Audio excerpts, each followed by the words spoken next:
Welcome to Season 2 of the Soar podcast, the place for creative entrepreneurs who want to build healthier, happier, more profitable self-employed businesses. I'm your host, Rai Hyde Cornell, business mentor at Chiron Consulting and CEO and senior copywriter at Cornell Content Marketing. Get ready to soar.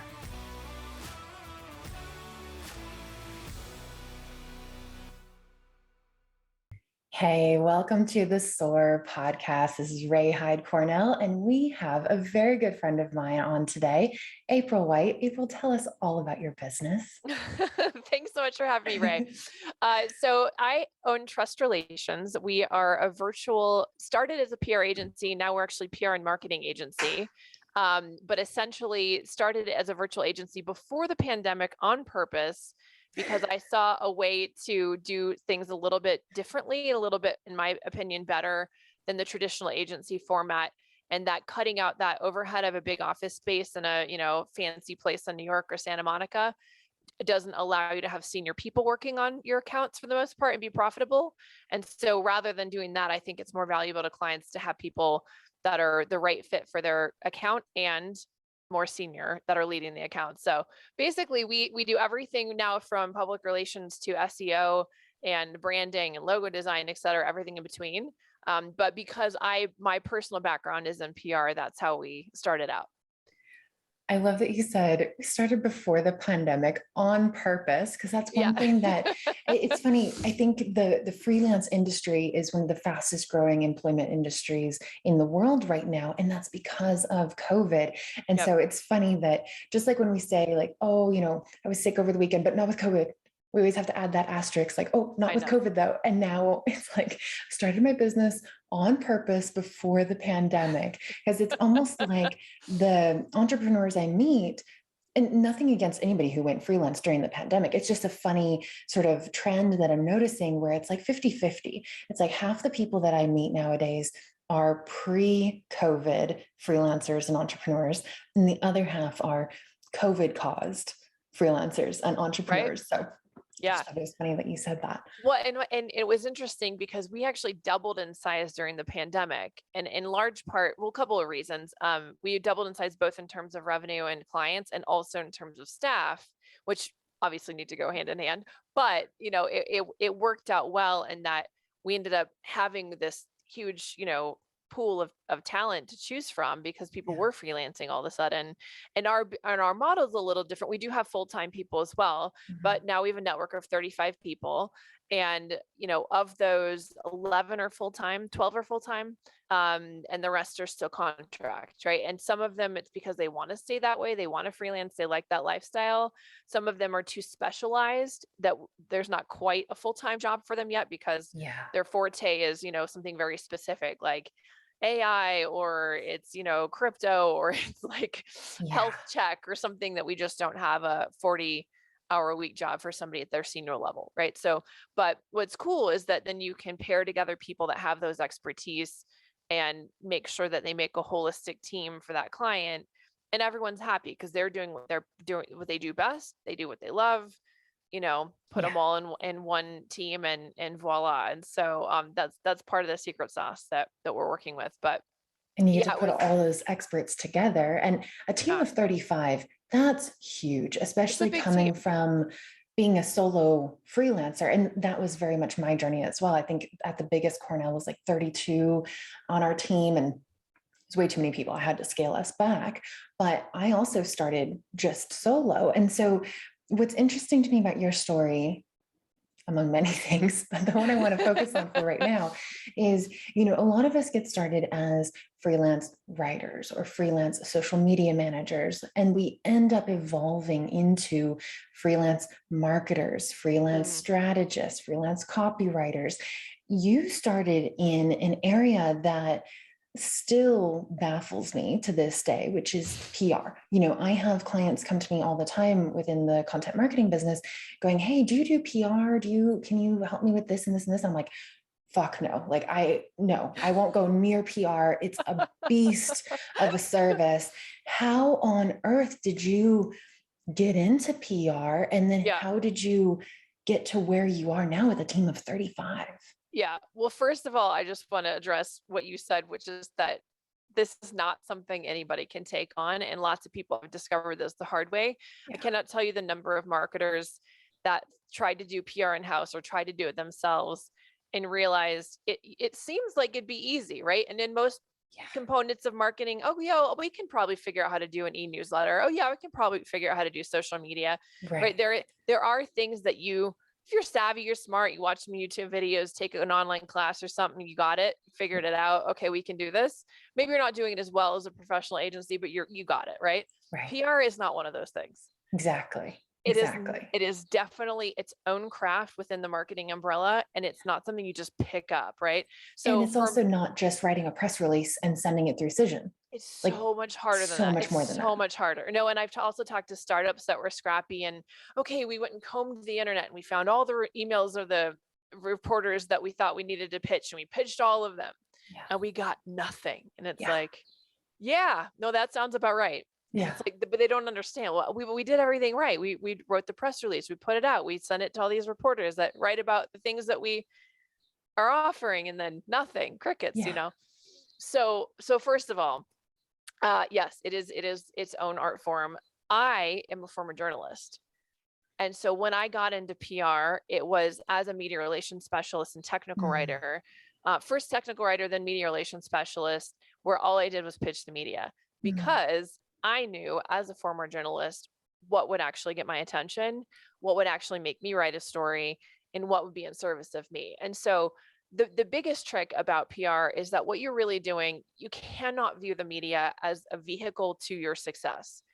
As soon as you do that, if they get any wind of that, if they feel it, if they smell it, if they taste it, if they sense it, like any of those, Yeah. like it's done, you're over because they don't want to be treated that way, right? This is a Mhm. profession that they've chosen because they want to be the watchdog of society, delivers independent information that's not biased. And, and obviously there are journalists that don't have the same level Yeah. of commitment to that mission. But if you keep that in mind, okay, this is the audience that I'm speaking to. And the only way that I'm valuable to them is if I offer them something that makes their life easier. Mhm. So what you have to do is say, hey, I looked at, I saw that your beat is um, consumer tech with a focus on wellness and mindfulness or something, right? um, I have this product that I think might be a great fit for you because you wrote about this other thing. And I'm pretty sure that you haven't covered this angle yet. And I saw that only these two outlets have. Then all of a sudden, that person goes, oh, wow, you're actually serving up a story idea for me on a platter with having looked and done your research and having figured out, okay, this is a good fit for me. And that's the thing, And right? That sentence that you just said about 1.5 sentences there that you would be sending to this media person. But to create that 1.5 sentences, that's a lot of time and research. You a have to lot of know who they are, what they've written, everywhere they've written, because if they're freelance, maybe they've written on different publications. right. You have to know what their competitors are writing about, what has and hasn't been written about. Yes. That's a lot of work that A goes lot. into that one line in an email. 100%. Because if you send it through and then they do Google search and they see that this trend that you pitched them has been covered by 3 of their competitors, that's it. It's not going to happen. It's not going to fly. Also, Yeah. it's offensive to them that Yeah. you sent them something that then upon one Google search, they can quickly figure out was bogus. So, Yeah. I mean, it's so a lot of research goes into it. Mhm. A lot of knowing the reporters, a lot of knowing the landscape, a lot of constant. I mean, my team members who are media relations beasts, they have so many Google alerts and Talkwalker alerts set up all the time for all of the trends related to all of their clients to see every single thing that every reporter is Mhm. writing about related to that industry, right? I mean, it is a labor of love. It is not Yeah. something you just like, oh yeah, put together a media list and blast out a thing. No, Yeah. you really have to know, to your point, the landscape, the you have to know your client as well, right? Because you have to know where they fit into that landscape. Then you have Mhm. to understand that reporter and what they're covering, their angles or tone of voice. I mean, if they're a funny person, lean into that in your, be humorous in your opening. But if they're not, you can't. And then the other thing is sometimes you still have fails. So for example, some of my team members will do a really good job of stalking them and on Instagram and figure out, okay, they have a bunny. And then, and so, they'll find out the name of but this has happened. They Oh my found out God. they found out the name of the bunny, and they were like, okay, I'm going to send, hey, this pet product would be perfect for name of bunny. Mm. And they put it in there. And that person got so pissed because Yeah. they felt like they were stuck. And so it's a fine line. It's like, Yeah. where do you cross over into, okay, that was cute that they put that much effort in versus, oh my God, get out of my head. Right. Right. And so Right. it is, it is you sometimes also veer off into the other place, and it's just one click too far. You took it, you didn't know it, and maybe the bunny died, right? And you don't know, like, that's why they're upset. I mean, you don't know because you don't know them. Yeah, that's So it's so like it's like a real, yeah. it's such a roller coaster. And I always looked at PR, and this is what I always tell my clients when they ask for it from me. And I'm like, no, I'm not even gonna touch that with a 20-foot pole. I always tell them PR is all about the contacts. And I just honestly, I don't have the contacts. I don't know the media people. I don't know the publication people. I don't know any of that. I can do your writing, I can do your marketing, but PR is a whole other beast because of It the is. contacts. But now what I hear you saying is it's not just that you have to have the contacts, you also have to know how to approach those contacts. And then on Yes. top of that, you have to have the bandwidth to filter through the mass amounts of media to see. You're kind of looking at this 1 million piece jigsaw puzzle to see where there's a missing piece and where where the clients on your roster could potentially fit those pieces. And you may have a wide spread of different kind of clients on your roster. And so then your 1 million piece jigsaw puzzle becomes how many clients do you have? 10 million piece jigsaw puzzle. It's like, how on earth do you do it? That just sounds like too much to me in my little like solopreneur, well, I Yeah. can't say solo anymore. We do have a team, but I feel like a lot of people who go into freelance and creative self-employment, they go into it because they want it to be their little world.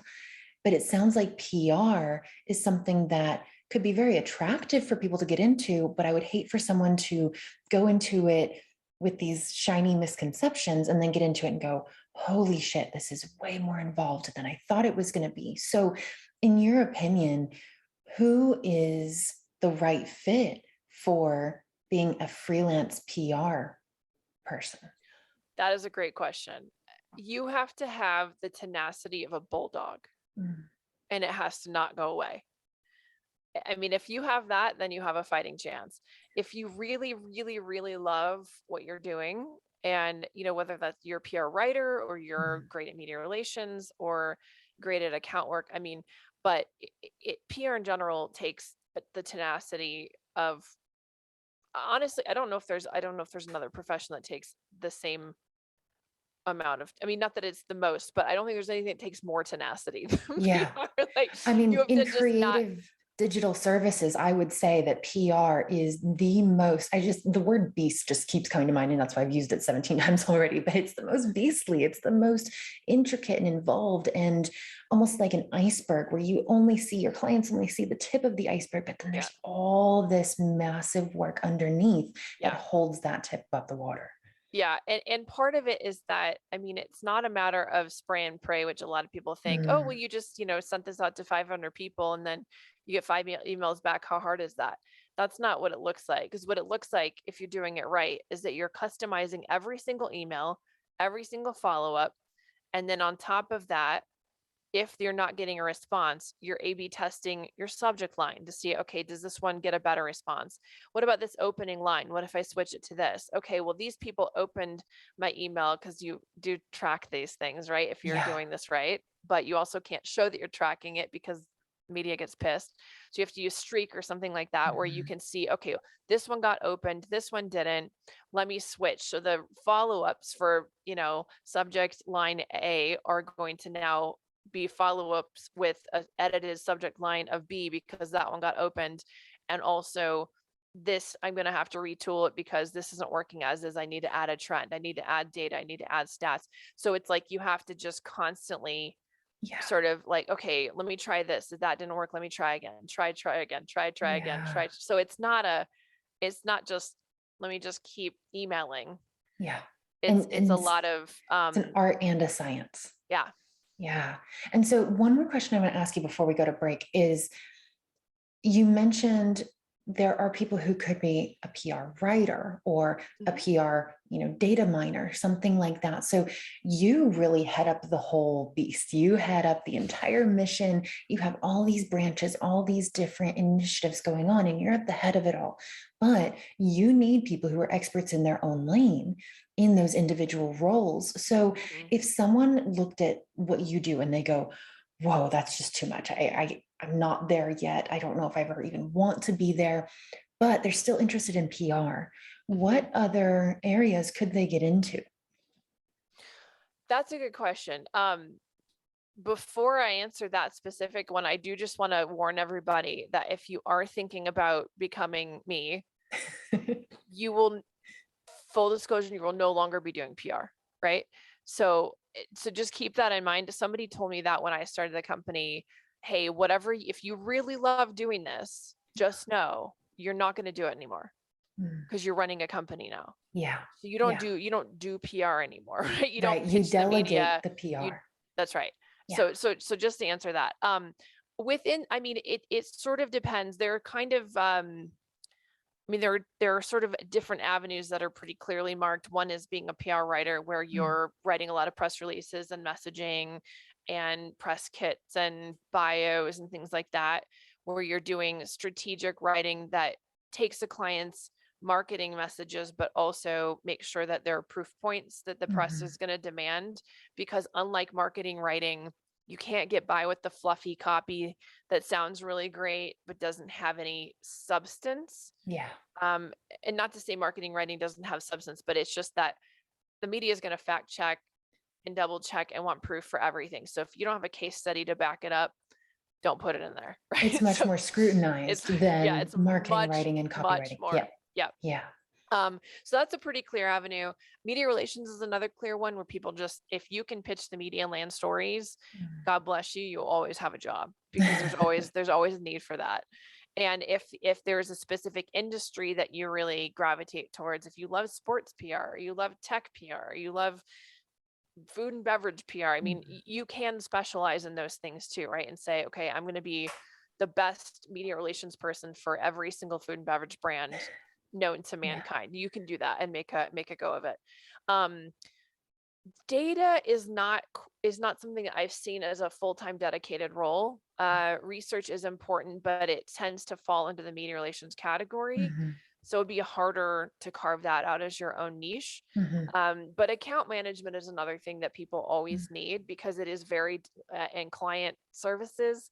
Not everybody has the temperament for, or the bedside manner for client services. And, managing clients in PR can be quite tricky, because you don't have the tangibles that you have with a lot of other forms of marketing. So it is a lot of managing expectations, but doing it in a way that inspires confidence, rather than, well, we pitched 100 reporters and we'll just see, we don't have any responses yet. I mean, you can't quite say that. You can say something like that, but not quite that, or it's going to freak them out, right? So you have to be very, very delicate about how you go about explaining, well, we feel really good about this angle and we're trying this, and Yeah, because you need the client to know, hey, part of this is out of our control. We're doing everything you hired us to do, but ultimately there's only so much that we have within our control. There are humans on the other end of this that we need to do what we want them to do in order for you to get what you want. And, we're not puppet masters. So it's earned media. That's why they call it earned media. It's not paid. So you can't guarantee anything. It's all in the hands of, okay, it's like being a lawyer. You make the case, but you don't have any control over where the jury or the judge, outside of making the case, goes in your favor. Yeah.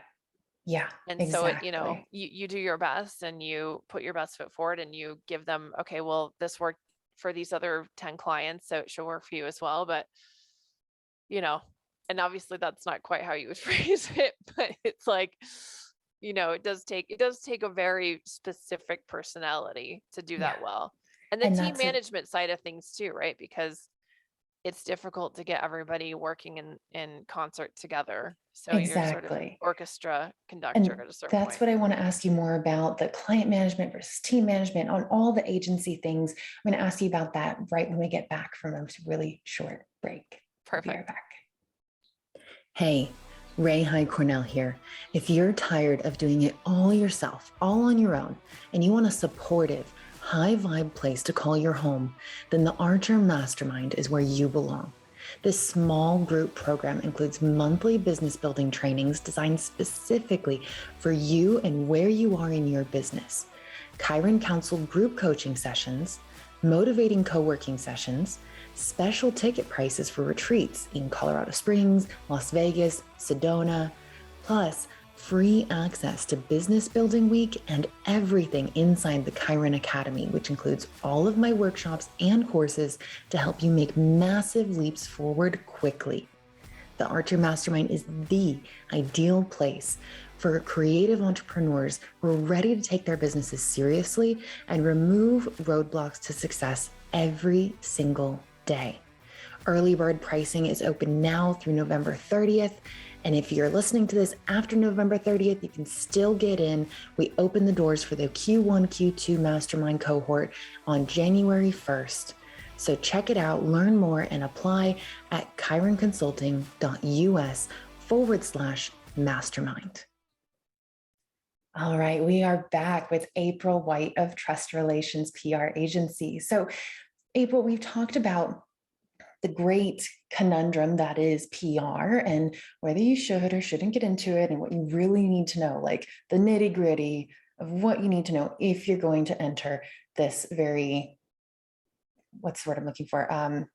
Precarious industry, But on top of all of that, you run an agency. And this is one of the ways that you and I initially connected, was that we both run agencies. And it's something that I feel like there's kind of like this Instagram myth. Maybe it's more of a LinkedIn myth for people like us in the agency world, but where the outside world is telling freelancers, hey, you've only made it if you have a team. You've only made it once you can call yourself an agency. You've only become successful when you're actually hiring people and paying people to do your work for you. And I think that's a myth. You can be wildly successful as a solopreneur and stay small. Mm-hmm. But for some people, the agency route is really the right way to go. How did you know for you that the agency route was the right path? Oh, that's a good question. Well, I was at a weird tipping point where I was starting enough clients that I realized I had to start turning them away or had to go bigger and create something. And for me, I had gone freelance because I was frankly unhappy with the culture of most PR agencies and just wanted to bounce out and do my own thing and not do that anymore. But I had this moment where I thought, what if I tried to build the thing I wish existed? What if I built an agency that addresses all of those issues, that toxic culture, that, slave driving kind of mentality, and I actually paid people for everything they did, for every hour? There was good work-life balance. There was mutual respect. It was a considerate culture. What if I could do that? And I wasn't quite 40, but I had this moment where it was like, okay, I'm old enough and wise enough to do this, right? I think I can pull this off. I thought about it many years before and sort of had this fantasy of it, but I don't think I honestly, and not to say that people at that age don't have the maturity, but I personally didn't quite have the personal growth and maturity to pull that off Blatant earlier in my self-awareness. I life. love it. Yes. So I had reached a point where I thought, okay, let me try to go build the thing I wish existed in the agency that I would want to work for. Yeah. And so for me, it was more of a mission Mm. than anything else, because I just wanted to see if it was possible to fill a void that I saw. Yeah. I love that you said that, because I 100% agree with you. I think in order to build an agency, you need to have something driving you that's more than ego. It can't just be, oh, apparently the world says I've only made it once I have a team of X number. So apparently I need to do that. Or it also can't just be money. Like, hey, if I can hire people to do the work underneath me and bring in more clients, I'll make more money. Because ultimately, yeah, there is kind of like a buffer between how much your revenue increases from being solopreneur to running an agency, but your expenses increase as well. And so there's only so much more money that you can make before your expenses start kind of outweighing the benefits of the profit. And so if you're driven by just ego or just money, it's not going to cut it. You're not going to last. Really, what you need is some kind of underlying mission. And for you, that was really righting all the wrongs in the PR world. For me, it was shitty writers being trained by shitty agencies. And I wanted to train good writers to write even better to serve great clients. Like my thing was like, this writing online is terrible. Oh my God, I can't stand it. I have to fix it. So mine was very mission driven too. Yep. For you, because I feel like a lot of people, especially since COVID, are coming from that agency world thinking, man, maybe this is a blessing in disguise. Maybe I got laid off for good reason, and maybe there's something better out there. So what were the toxic qualities of, and you don't have to like name names or companies or anything like that, but what were those things that you saw that really needed to be fixed and that you set your mind to writing in your own agency? Yeah, great question. And also just to build on before I forget, that what you were saying about, okay, it can't be ego and it can't be money. I mean, I will tell you in full disclosure, I think I was making less the first 2.5 years of starting the agency than I did as a freelancer. Yeah. Because it was all of these expenses that I was putting out and trying to build the thing. So that's not going to sustain you when you're working 12 to 16-hour days. Yeah. And And that's neither very is normal. Like you have to pay for the help before the help can actually help you bring in more revenue. 100%. Yeah. Yeah. And you just, that sense of grandiosity is going to disappear after weeks of 12 and 16-hour days. So I think it almost has to be like a labor of love or a passion, that you just, there's this thing you have to give birth to for the betterment of the world and society. And if you don't, you're going to die. And so if you don't have that, you're not going to make it, yeah, but yeah, so to get, and now I was like, I'm going to remember exactly what I was going to say. What was the last question? Yeah. So what were the things that the kind of toxic qualities that you saw in the PR world that you really wanted to correct within your own agency? Yeah. So there are a bunch of them. So there are a lot of problems. One of the problems I saw was that there were a lot of agencies would lean on junior people, not all of them, but a lot of them would lean on people that just came straight out of college, early 20s, mid 20s, and they're leading giant accounts that they have no business leading. And meanwhile, the senior people are basically just too over promoted, too over bloated. They leave at 6 and all the young people work until 8 or 10 or 12 or whatever, right? Yeah. And so there's a lot of that pushing stuff down and down and down and down. Terrible work-life balance of, you're expected to be on call any hour of the day, any day of the week, including weekends. There was a lot of infighting, a lot of competition and crabs in a bucket kind of culture. So a lot of backstabbing and people all vying for the same promotion and this feeling of scarcity. So there was this sort of, I'm gonna secretly be your friend. Or I'm gonna be your friend, but secretly not be your friend, and claw you down behind your back, and you won't find out until your review when you get anonymous reviews from 8 people that you thought liked you. There's some of that.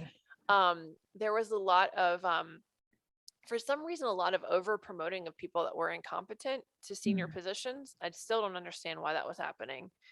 And then there was just a lot of permission given for some unknown reason to be hateful and disrespectful to other people within the agency.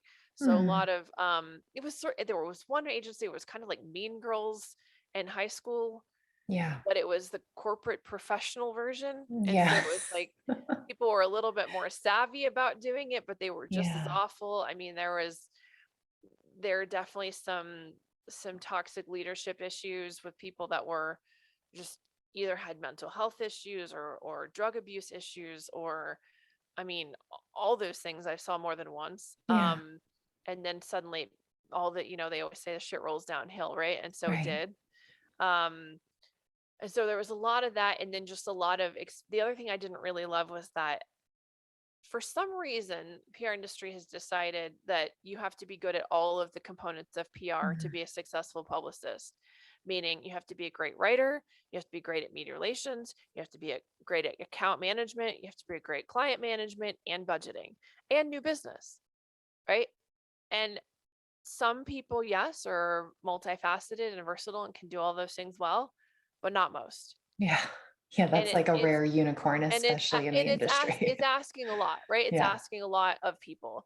And so the other thing that I wanted to do to address that was say, let's let people do what they're passionate about. Mm. If they love media relations, they don't want to talk to clients, don't make them talk to clients, right? Yeah. If they love accounts and budgeting and management, and that's their jam, and they don't like to pitch, great, let them do that. Let the other Yeah. person pitch. And then what happens is when you pair people together who complement each other, then that sense of teammanship is heightened, because it's Yeah. like, oh, thank God you're writing that byline, because I would die if I had to do that. Right. Or, And then you it's know, no longer pulling each other down. It's, hey, let me give you a boost. And then from up top, you lift me it's up. like, oh, thank God you did that. Thank you so Yeah. much. Oh, thank God you got that media hit. Thank you. Yeah. Thank God you dealt with that horrible client call behind the scenes, because that looked awful. Yeah. So, I mean, like, I think it's just nice to be able to let people shine where they want to shine, Yeah. and just go into that. And if there's an industry they love, let them do that. Don't force them to also, well, you have capacity and we have a new client, so therefore we smash you together and hope that you like to pitch AAA. It's like, I don't know Yeah. anything about insurance or cars. Like, what is happening?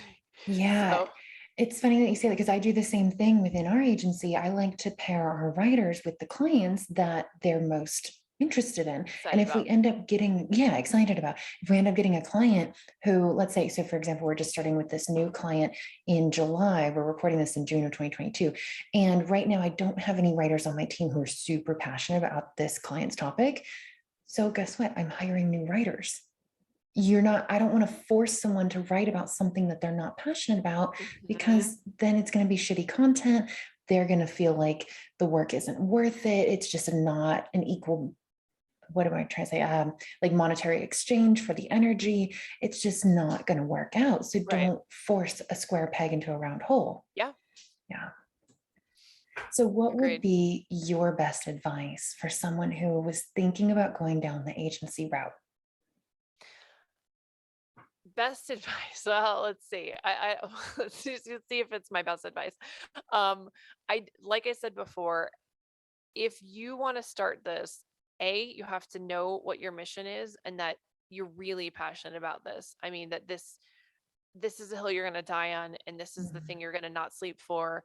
And this is the thing that even when you're extended out on your credit cards, even though you never said you would never do that, and you don't know if you can afford the salary for this person you brought on because you lost a client and you haven't slept in 4 days, that you still are going to want to do it, Yeah. right? This is not an easy road to take. This is not for the faint of heart. It's also not for somebody, to the point I made before, that really, really loves doing the job they're doing.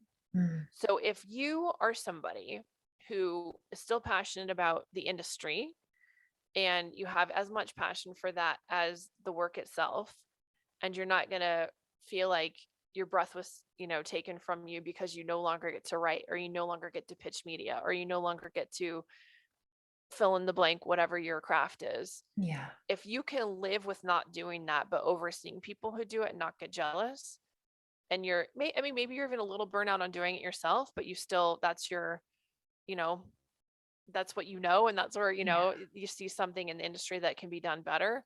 I think you're the right fit. Yeah. But if you really, really love doing what you're doing and you're going to be sad to not do it, don't do it. Yeah. Yeah. You have to go Don't from do it. being the doer to being the leader. Yep. And the leader doesn't do. And so if it's the doing that you're passionate about, you really have to question whether agency is right for you. And to your earlier point, you can make a ton of money being a solopreneur, just being a freelancer, that And you and not have all the risk and overhead. Maybe more. Yeah. Without running the agency and then having all of that, that weight of, oh my God, there are 34 other people riding on me to make sure that their jobs aren't ripped from underneath their feet. Right. And I will add, if you don't like the business side of freelance, which a lot of people don't, because you have to keep finding yourself clients and then you have to do the accounting and you have to send them invoices and you have to chase them for money they didn't pay. And sometimes you have to sue them, right? That is going to go from whatever number you're at on a scale of 1 to 10, let's say 2, that's going to go straight to an 11.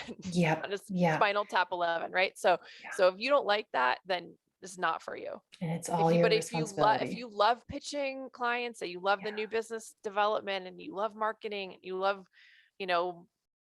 putting yourself out there and tooting your own horn, or tooting the horn on behalf of other people, which is more what it looks like and easier to do, quite frankly, because tuning your own horn sucks for anybody, unless you're like, a narcissist, but but otherwise, but if you like that, right, if you like connecting with strangers and you like selling them, and like, then it's a great fit. But otherwise, like, just steer clear. I don't think it's not, I mean, again, I won't lie, it's so hard. It is hard. And on that perfect reality check, where can people check you out, April? So you can find me at trustrelations.agency. And also, I put out a TED Talk earlier this year that I'm very, very excited about. And I think that it's something that people need to hear. It's called, Is the Fight to Live United Worth It? And so you can find that through, actually just do a quick Google search on YouTube and put April White, Is the Fight to Live United Worth It? And we'll put the link in the show notes too. And it'll pop up. But I'd love for you guys to check it out. And if it means something to you and you think that it's something that other people need to hear, please do share it. Amazing. Thank you so much for being here, April. Thank you so much for having me, Ray. I appreciate it.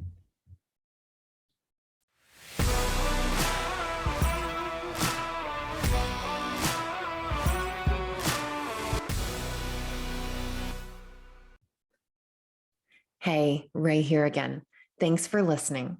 If you liked this episode, please subscribe and rate us in your favorite podcasting platform. Want to be a guest on the show or know someone who has an amazing story of entrepreneurship? Apply on our website at chironconsulting.us/podcast.